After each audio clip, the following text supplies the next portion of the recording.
Hello दोस्तों, welcome to the lecture 12 of software requirement engineering. क्या हाल चाल है आप लोगों का। आई होप सो कि आप लोगों ने लेक्चर नंबर 11 तक सारे लेक्चर देख लिए होंगे और अच्छे से आपको समझ भी आ गए होंगे। अगर आप लोगों ने हमारा फेसबुक ग्रुप ज्वाइन नहीं किया है तो अभी आप हमारे फेसबुक ग्रुप को भी ज्वाइन कर लीजिए। इसी वीडियो की डिस्क्रिप्शन में आपको फेसबुक ग्रुप को ज्वाइन करने का लिंक मिल जाएगा। उस ग्रुप के अंदर हम अपने सारे लेक्चर इन सीक्वेंस जो है शेयर कर रहे हैं और इन्हीं लेक्चर्स की ये जो स्लाइड्स मैं यहाँ पे प्रेजेंट कर रहा होता हूँ, जो आपको वीडियो में नज़र आ रही होती हैं, यही स्लाइड्स आप पीडीएफ फॉर्मेट में वहाँ से डाउनलोड भी कर सकते हैं। तो चलते हैं लेक्चर नंबर 12 की तरफ, लेकिन उससे पहले हम थोड़ी सी नज़र मार लें कि हमने लास्ट लेक्चर में क्या किया था। हमने सोशल इश्यूज़ इन रिक्वायरमेंट इंजीनियरिंग के टॉपिक को स्टार्ट किया था कि जो रिक्वायरमेंट इंजीनियरिंग होती है उसमें सोशल इश्यूज़ क्या होते हैं और वो किस किस किस्म के आते हैं। और उसमें फर्दर हमने दो तरह के सोशल इश्यूज़ को देखा था। Within the client organization issues इश्यूज़ आते हैं और within the requirement team क्या इशू आते हैं। तो ये टॉपिक हमारा कंप्लीट नहीं हुआ था क्योंकि हमने थोड़ी सी डिटेल डिस्कशन की थी सोशल इश्यूज़ इन रिक्वायरमेंट इंजीनियरिंग, ये होता क्या है एक्चुअली इसके ऊपर, और फिर आगे हमने जस्ट फर्दर दो टाइप्स देखी थी इसकी। तो आज हम इसकी बाकी टाइप्स देखते हैं, बाकी इश्यूज़ जो सोशल इश्यूज़ इन रिक्वायरमेंट इंजीनियरिंग के जो बाकी जो एरियाज़ हैं जहाँ से वो जनरेट हो रहे होते हैं, आज हम उनको देखते हैं। तो उनको देखने के बाद आगे लेट्स सी चले स्टार्ट करते हैं। और आज आपको बताता हूँ कि आज क्या देखना है हमने। ये सारे हमारे कंटेंट्स हैं, इसके अंदर ये आगे वही और उसी टॉपिक का जो लास्ट लेक्चर नंबर 11 था उसी की फर्दर आगे ये चल रहा है, वही टॉपिक अभी चल रहा है। तो जो रह गया था वो आज हम कंप्लीट करेंगे एक्चुअली। तो उसमें हमने between the client and the requirement team क्या इश्यूज आते हैं, between the development and requirement team क्या इश्यूज आते हैं, with in the development team क्या इश्यूज आते हैं और between the development team and the client क्या इश्यूज आते हैं। तो आज हम इनको देखेंगे। तो सबसे पहले issues between the client organization and requirements team क्या इश्यूज आते हैं। देखिए, आपकी जो एक क्लाइंट ऑर्गेनाइजेशन होती है वो ऑर्गेनाइजेशन जिसके लिए आप सॉफ्टवेयर बना रहे हो। रिक्वायरमेंट टीम वो होती है जो कि जाती है उनसे सबसे पहले कम्युनिकेट करने, उनसे रिक्वायरमेंट्स वगैरह लेने। तो सबसे पहला इशू आता है फाइनेंशियल अरेंजमेंट का। डेफिनेटली आपकी रिक्वायरमेंट टीम जा रही है उनके लिए सॉफ्टवेयर बनाने के लिए, तो कुछ ना कुछ तो उनको पैसे चाहिए होंगे, वो फीस तो लेंगे ही आपसे सॉफ्टवेयर बनाने की। तो जो क्लाइंट ऑर्गेनाइजेशन होती है वो क्या करती है कि फाइनेंशियल अरेंजमेंट्स टाइम से नहीं कर पाती या किसी न किसी वजह से उनको पैसे टाइम पे नहीं दे पाती उस टीम को जो कि उनके लिए काम कर रही होती है सॉफ्टवेयर बनाने के लिए। तो उस फाइनेंशियल इशू को लेकर थोड़ा ना थोड़ा प्रॉब्लम उनके दरमियान प्रॉब्लम हो सकती है कि जी क्लाइंट ऑर्गेनाइजेशन कह रही है कि जी हम आपको पैसे कल देंगे, रिक्वायरमेंट टीम कह रही है कि नहीं हमें आज चाहिए। और फॉर एग्जांपल क्लाइंट ऑर्गेनाइजेशन ने जिस दिन का वादा किया उस डेट के ऊपर रिक्वायरमेंट टीम को पे नहीं कर रहे, तो इस किस्म के इश्यूज आते हैं। तो इससे काफ़ी हद तक लड़ाइयों तक बात चली जाती है। उसके बाद दूसरी बात ये पर्सनल रिलेशनशिप्स। अच्छा, पर्सनल रिलेशनशिप्स को आप काफ़ी सारे फैक्टर्स में देख सकते हो।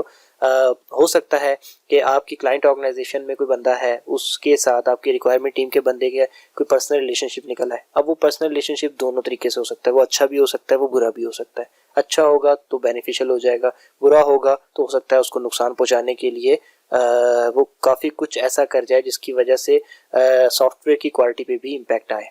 एथिकल ऑब्लिगेशंस का मतलब होता है जिम्मेदारियाँ। आपके ऊपर हर इंसान के ऊपर कुछ ना कुछ इखलाकी जिम्मेदारियां होती हैं, ठीक है। जब आप ऑर्गेनाइजेशन के साथ बैठ के आपकी रिक्वायरमेंट टीम बातें कर रही होती है तो सम टाइम या तो क्लाइंट ऑर्गेनाइजेशन का कोई मेंबर या फिर रिक्वायरमेंट टीम का कोई मेंबर अपने एथिक्स से हट के कोई बात कर देता है, तो उसकी बेस पे भी किसी किस्म के इश्यूज जो है पैदा हो सकते हैं दोनों के दरमियान में, ठीक है। इसके अलावा मैनेजमेंट ऑफ चेंजेस। देखें, आपकी क्लाइंट ऑर्गेनाइजेशन जो रिक्वायरमेंट्स देती है तो वो हरफ आखिर नहीं हुआ करता, उसके अंदर सम टाइम वो ऑर्गेनाइजेशन चेंजेस भी डिमांड करती है। उन चेंजेस को मैनेज करना पड़ता है कि जी कौन सा चेंज किसने कहा था और किस रिक्वायरमेंट में कहा था और किस टाइम पे कहा था और कब इम्प्लीमेंट करना है, पूरा उसका ट्रैक रखना पड़ता है, ठीक है। और अगर आप इन चीज़ों को, इन चेंजेस जो वो बता रहे हैं उनको आप मैनेज नहीं करते प्रॉपर्ली, तो हो सकता है कि एक रिक्वायरमेंट में जिसमें उन्होंने चेंजिंग बताई थी आपने हो सकता है उसको नोट डाउन किया हो, लेकिन आपने इस तरीके से किया हो कि बाद में जब उसको इम्प्लीमेंट करने का टाइम आया हो तो वापस वही पुरानी वाली इम्प्लीमेंट हो गई हो, न्यू ना हो सकी हो। तो जब इस तरीके की प्रॉब्लम आते हैं तो क्या होता है कि आपके सॉफ्टवेयर की क्वालिटी डाउन जाती है। तो ये एक इशू है जो कि क्लाइंट और रिक्वायरमेंट टीम के दरमियान आया, लेकिन इसकी वजह से आपके सॉफ्टवेयर की क्वालिटी पे इम्पैक्ट भी आएगा, ठीक है। और सिर्फ एक यही इशू नहीं होता, ये भी इशू हो सकता है कि जनाब चेंजिंग्स कोई एक बंदा बता रहा है और आप उसको नोट डाउन तो कर रहे हो, और कल जब जिक्र आता है कि जी आपने रिक्वायरमेंट में ये चेंजिंग हमें एक दिन हमने आपने सजेस्ट की थी कि जी रिक्वायरमेंट में ये चेंजिंग कर दो, तो हो सकता है क्लाइंट कहे कि नहीं जी हम में से किसने कही थी, आप कहते हो कि शायद आप में से किसी ने कही थी, तो अब कौन उसको अपने सर पे लेगा जब बाकी सारे एग्री नहीं कर रहे। तो इसलिए आपको ये भी लाजमी होता है कि आप चेंजिंग्स किसकी तरफ से, क्लाइंट ऑर्गेनाइजेशन का कौन सा मेंबर आपको चेंजेस सजेस्ट कर रहा है, आप उनको भी नोट डाउन करते चले जाओ। तो ये इश्यूज जो है आया करते हैं आपके क्लाइंट ऑर्गेनाइजेशन और रिक्वायरमेंट टीम के दरमियान। इसके अलावा हम चलते हैं issues between development and requirement team. Means ये कि जब आपकी रिक्वायरमेंट टीम होती है वो क्लाइंट से रिक्वायरमेंट्स लेकर आती है और वो उठाकर आगे पे डेवलपमेंट टीम को सारी बातें समझाती है और वो अपनी पूरी की पूरी डॉक्यूमेंटेशन डेवलपमेंट टीम के हवाले करती है, जिसकी बेस पे डेवलपमेंट टीम उस सारी सब चीज़ों को देख के समझ के तो एक्चुअल सॉफ्टवेयर डेवलप करना शुरू करती है। तो उस वक्त भी इन दोनों के दरमियान भी इश्यूज आ जाया करते हैं। क्या इश्यूज आते हैं देखते हैं। Development team needs to work very closely with the requirement team. अब डेवलपमेंट टीम जो होती है उसको ये ज़रूरत होती है कि वो रिक्वायरमेंट टीम के बहुत करीब तरीन रह के सारा काम करे, to resolve inconsistencies and get details. किसी किस्म के कोई उबहाम हैं, कोई मसले हैं, तो उनको रिजॉल्व करने के लिए और बाकी सारी फर्दर डिटेल्स जो उनको चाहिए उन रिक्वायरमेंट्स के ऊपर वो हासिल करने के लिए। अब ये बात तो हमें समझ आ गई, लेकिन इसमें इशू क्या है? इशू ये है कि एक्चुअली ऐसा होना चाहिए जैसा कि फर्स्ट पॉइंट में लिखा गया है, लेकिन जब इस तरीके से नहीं हो पाता तो फिर वो इशू बन जाता है। ये बात यहाँ पे समझाई गई है कि इस चीज़ का ख्याल लाजमी रखना चाहिए। अगर आप इस चीज़ का ख्याल नहीं रखेंगे तो ये एक इशू बन जाएगा कि रिक्वायरमेंट टीम और डेवलपमेंट टीम के दरमियान अगर अच्छी कम्युनिकेशन नहीं है, वो एक दूसरे के साथ मिलकर काम नहीं कर रहे, तो क्वालिटी सॉफ्टवेयर, एक अच्छा सॉफ्टवेयर और एग्जैक्टली वो सॉफ्टवेयर जो क्लाइंट चाहता है नहीं जनरेट हो सकेगा, नहीं बन सकेगा।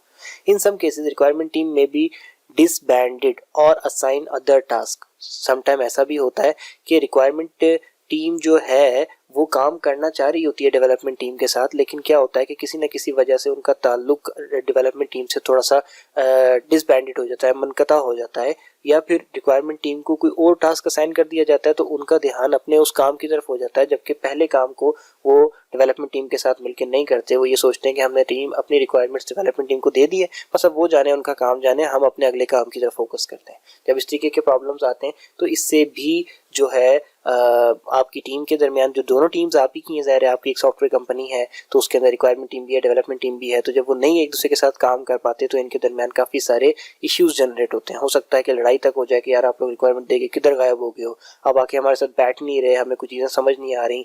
तो हो सकता है वो आगे से बोलें गुस्से में कि भाई हमारा काम था रिक्वायरमेंट देना और समझना, तुम्हारा काम है, जैसे भी समझना है समझ लो। तो अगर ऐसे होगा तो डेफिनेटली इसका इम्पैक्ट सॉफ्टवेयर पे आएगा, आपकी कंपनी पे आएगा, और ये एक इशू भी तो है ही ना। तो हम यही तो पढ़ रहे हैं कि सोशल इश्यूज कहाँ कहाँ से जनरेट हो रहे होते हैं, तो ये भी एक पॉइंट है। और इस चीज़ को पढ़ने का मकसद यही है कि हम इसका ख्याल रखें कि डेवलपमेंट टीम और रिक्वायरमेंट टीम को जिस तरीके से काम करना चाहिए वो वैसे ही काम करें, ताकि उनके दरमियान कोई सोशल इशू जनरेट ना हो सके।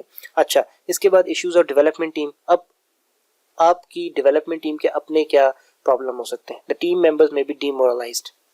ये बहुत कॉमन इशू है, ये सॉफ्टवेयर इंडस्ट्री में नहीं, ये कहीं पे भी हो सकता है कि आपकी एक टीम है और वो काम कर रही है, लेकिन कुछ सिचुएशन इस तरीके की क्रिएट हो गई है, कुछ सिनेरियोज इस तरीके के क्रिएट हो गए कि आपकी टीम जो है किसी वजह से डीमोरलाइज्ड हो गई है, डीमोटिवेट हो गई है, थक गए हैं वो बेचारे, और उनको कुछ समझ नहीं आ रहा किस तरीके से सिचुएशन को डील किया जाए, किस तरीके से प्रॉब्लम का सॉल्यूशन निकाला जाए। सबसे बड़ा प्रॉब्लम यही होता है कि जब आपकी टीम डिमोरलाइज्ड हो जाए तो काम आगे नहीं चल पाता। ठीक है, तो आपने कुछ ऐसा करना है कि वो हाईली मोटिवेटेड रहें और अच्छे तरीके से अपने काम की तरफ फोकस्ड रहें।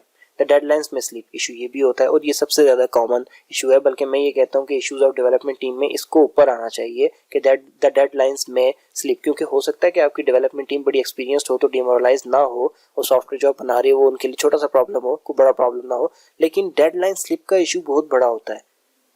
ज़्यादातर सॉफ्टवेयर प्रोजेक्ट हमेशा अपने स्केड्यूल से लेट होते हैं, जो उनकी डेडलाइंस दी गई होती हैं उससे लेट होते हैं, तो इस इशू को भी आपको डील करना लाजमी होता है। ये डेवलपमेंट टीम के बिहाफ पे आ रहा होता है क्यों। और ये सोशल इश्यूज कैसे है? ये ऐसे है कि डेवलपमेंट टीम की तरफ से जब डेडलाइन स्लिप हो जाएगी तो डेफिनेटली क्लाइंट ने तो रिएक्ट करना है कि जी आपने कहा था कि इस महीने की 10 तारीख को हमने सॉफ्टवेयर दे देना है, और अभी तो 15 हो रही है और आपने अभी तक सॉफ्टवेयर हमें नहीं दिया है, तो एक इशू तो बन रहा है ना ये। तो इसलिए इसकी एक जो अच्छी टिप ये होती है, सबसे पहले आपकी तो प्रैक्टिस ये होनी चाहिए कि आप विद इन टाइम अपने सॉफ्टवेयर को कंप्लीट करने की कोशिश करो। लेकिन ये पॉसिबल अमूमन नहीं हुआ करता, कोई ना कोई अनएक्सपेक्टेड प्रॉब्लम्स आ जाते हैं। तो इसके लिए अगर आपको लगता है कि आप एक सॉफ्टवेयर 2 मंथ्स में कंप्लीट कर सकते हो तो बेहतर ये है कि आप अपने क्लाइंट को 3 महीने का टाइम दे दो, 3 मंथ्स का टाइम दे दो। उससे ये होगा कि कम से कम आप अगर 2 मंथ्स में कंप्लीट कर लोगे तो क्लाइंट खुश हो जाएगा कि जी इन्होंने अपने जो प्रॉमिस टाइम था इनका वो 3 मंथ्स था, लेकिन उससे भी पहले इन्होंने हमें सॉफ्टवेयर डिलीवर कर दिया। और अगर आप थोड़ा सा लेट भी हो गए 2 मंथ से तो क्या होगा कि कम से कम आपका जितना भी लेट होगा वो उससे टाइम के अंदर अंदर रहेगा जो अपने क्लाइंट को दिया हुआ है, तो क्लाइंट की तरफ से कोई इस तरीके का इशू जनरेट नहीं होगा। लेकिन पहली कोशिश यही होनी चाहिए कि आप अपने सॉफ्टवेयर को प्रॉपर वे में डेवलप करो और विद इन टाइम करो। डेवलपर्स डिसलाइक डॉक्यूमेंटेशन, ये भी बहुत बड़ा इशू होता है। डेवलपर कैसे काम करता है, डेवलपर से ऊपर वाली टीम्स जिसके अंदर रिक्वायरमेंट टीम, डिजाइनर टीम सब कुछ डॉक्यूमेंट करके देते हैं। रिक्वायरमेंट्स की बेस पे डिजाइन बनते हैं और वो डिजाइन्स की बेस पे आगे डेवलपर्स काम कर रहे होते हैं। तो हो सकता है कि जिस तरीके से डिजाइन्स बनाए गए हों, जिस तरीके से रिक्वायरमेंट्स को डॉक्यूमेंट कर दिया हो गया हो और वो जब उनको डेवलपर्स को दिया गया हो कि जिसको पढ़ के समझो और इसकी बेस पे हमें सॉफ्टवेयर बना कर दो, तो हो सकता है डेवलपर्स को वो डॉक्यूमेंटेशन ही पसंद ना आई हो सकता है कि वो उनको समझने में, अंडरस्टैंडिंग में प्रॉब्लम आ रही हो। तो इससे भी आपके सोशल इश्यूज पैदा होते हैं क्योंकि उन्होंने फिर डायरेक्ट लड़ाई करनी है किससे, अपने से ऊपर वाली टीम्स के साथ जिन्होंने वो डॉक्यूमेंटेशन क्रिएट की है। Development team may have to communicate with client directly to gain better understanding of the project possibilities and limitations both for initial development and maintenance. हो सकता है कि आपकी डेवलपमेंट टीम डायरेक्टली क्लाइंट से communicate करना चाहे ताकि वो और ज़्यादा बेहतर अंडरस्टैंडिंग कर सके, क्योंकि अल्टीमेटली प्रोजेक्ट तो डेवलपमेंट टीम ने ही बनाना है ना, उसको एक्चुअल रंग सॉफ्टवेयर का उन्होंने ही देना है। तो हो सकता है कि वो कुछ पॉसिबिलिटीज़, कुछ लिमिटेशंस और कुछ चीज़ों को उनके साथ डिस्कस करना चाहें, कम्युनिकेट करना चाहें। तो वहाँ पे ठीक है, करना चाहते हैं तो कर लें, लेकिन इसमें इशू वाली कौन सी बात है। इशू वाली बात यह है कि हो सकता है आपने क्लाइंट ऑर्गेनाइजेशन जो है उससे ये कहा हो कि जी हम रिक्वायरमेंट टीम आपके पास आएगी, सारी की सारी रिक्वायरमेंट्स लेगी, उसके बाद हमारा काम है, उसके बाद आप अपने काम में, अपने स्केड्यूल्स में बिजी हो जाएं, लेकिन उससे पहले आप हमें टाइम दें। अब वो क्लाइंट ऑर्गेनाइजेशन एक बिजी ऑर्गेनाइजेशन है, वो अपने स्केड्यूल्स के ऊपर बिजी हो चुकी है आपकी रिक्वायरमेंट टीम को टाइम देने के बाद। अब डेवलपमेंट लेवल पे जाकर डेवलपमेंट टीम वापस उनसे टाइम मांग रही है, हो सकता है कि वो मैनेज ना कर पाए, और हो सकता है कि जब वो मैनेज ना कर पाए तो डेवलपमेंट टीम को कुछ चीज़ें क्लियर ना हुई हो तो उसकी बेस पे आपके सॉफ्टवेयर क्वालिटी पे इम्पैक्ट आए, जिसकी वजह से आपके साथ क्लाइंट के ताल्लुकात ख़राब हो जाए, सोशल इश्यूज पैदा हो जाए। तो ये कुछ आपके एरियाज होते हैं जिनकी वजह से आपके जो है सोशल इश्यूज जो है रिक्वायरमेंट इंजीनियरिंग में जनरेट हो रहे होते हैं। तो ये बताने का मकसद यही होता है ताकि आप इन चीज़ों को जान के जब खुद से आप रिक्वायरमेंट इंजीनियरिंग के प्रोसेस को कर रहे हो तो आप इन चीज़ों का ख्याल रखें ताकि ये इश्यूज जनरेट ना हो। अगर आपको किसी इस टॉपिक में कोई चीज़ समझ ना आई हो तो मेरा ट्विटर अकाउंट आपके सामने, आप इसको फॉलो भी कर सकते हैं और इसके ऊपर मुझसे क्वेश्चन भी कर सकते हैं। नीचे ही हमारे फेसबुक पेज का लिंक भी गिवन है, काइंडली इसको लाइक कर दीजिए। और अगर वीडियो अच्छी लगी हो तो इस वीडियो को भी लाइक करके चैनल को सब्सक्राइब करें और हमें सपोर्ट करें।